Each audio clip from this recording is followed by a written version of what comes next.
அது துரதிருஷ்டவாசமானது.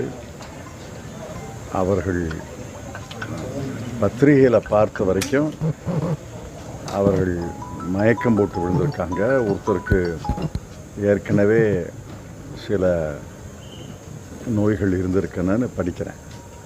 கூட்ட நெரிசலில் ஒருத்தரும் இறந்ததாக தெரியல. ஆனால் துரதிருஷ்டவசமானது. அவர்களுக்கு அரசு இழப்பீடு தொகை தரும் என்று நான் நம்புகிறேன். துரதிருஷ்டவசமானது.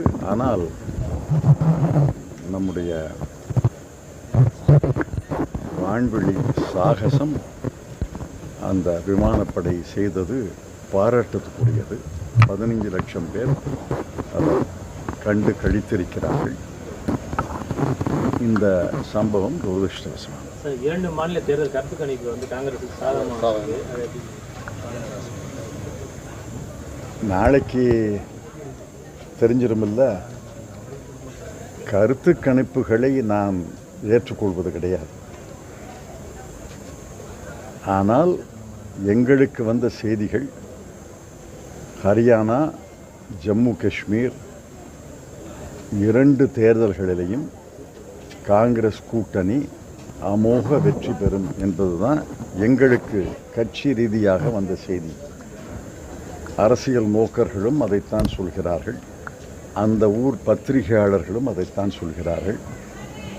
நாங்கள் விரும்பியது நாளை நடைபெறும் என்று நான் நம்புகிறேன்.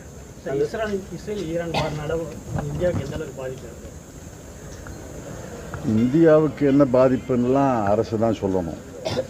ஆனால் அந்த போர் நிற்க வேண்டும். அதைத்தான் பிரதமர் சொல்கிறார்.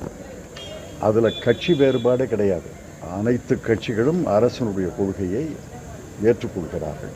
போர் நிற்க வேண்டும். போர் தொடங்கியது, அதற்கு இவர்கள் பழி வாங்கியது, அதெல்லாம் ஒரு பக்கம் இருக்கட்டும். ஓராண்டாக போர் நீடிக்கிறது. ஓராண்டு போர் நீடிப்பது என்பது மக்களுக்கு மிகுந்த துன்பத்தை ஏற்படுத்தும். ஆக போர் நிற்க வேண்டும் என்று பிரதமர் முயற்சி எடுத்திருக்கிறார். அதை எல்லா கட்சிகளும் ஆதரிக்கிறார்கள். போர் நிற்க வேண்டும். போர் நின்றால்தான் பேச்சுவார்த்தை தொடங்கும். பேச்சுவார்த்தை தொடங்கி அவர்கள் அங்கே சில பேரை ஹாஸ்டேஜாக வச்சுருக்காங்க. அதை அவளெல்லாம் விடுவிக்கணும். அதெல்லாம் நடக்கணும்னா போர் நிற்கணும். நாள்தோறும் போர் நடந்து கொண்டு இருந்தால் எப்படி பேச்சுவார்த்தை நடக்கும்? ஆக மத்திய அரசினுடைய அணுகுமுறையை அனைத்து கட்சிகளும் ஏற்றுக்கொள்கிறார்கள், காங்கிரஸ் உட்பட.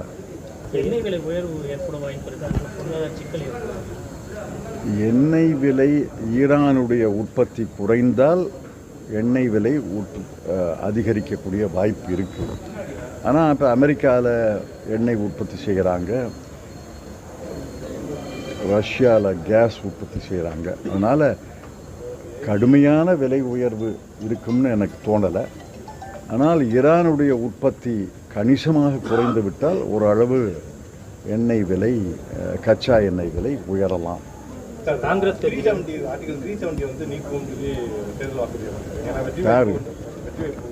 தேர்தல் வாக்குறுதி கொடுக்கலையே.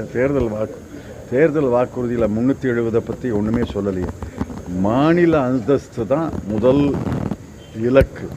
அதை காங்கிரஸ் கட்சியின் தலைவர் திரு கார்கே அவர்களும் திரு ராகுல் காந்தி அவர்களும் வலியுறுத்தி சொல்லியிருக்கிறார்கள். ஜம்மு காஷ்மீருக்கு மீண்டும் மாநில அந்தஸ்தை தர வேண்டும். அதை மத்திய அரசு உச்சநீதிமன்றத்தில் ஒப்புக்கொண்ட கோரிக்கை. ஆக இந்த தேர்தல் முடிந்த பிறகு, அரசு அமைந்த பிறகு முழு மாநில அந்தஸ்து ஜம்மு காஷ்மீருக்கு தர வேண்டும் என்பதுதான் எங்களுடைய இலக்கு. நடக்கக்கூடிய தமிழ்நாடு சட்டமன்ற தேர்தலில் காங்கிரஸ் கட்சிக்கு மந்திரி சபை இடம்பெறும் கோரிக்கை இருந்துகிட்டே இருக்கு. இப்போ காங்கிரஸ் கட்சி அதெல்லாம் நம்ம எம்பி அதை பற்றி நிறைய வலியுறுத்தி கிடையாது.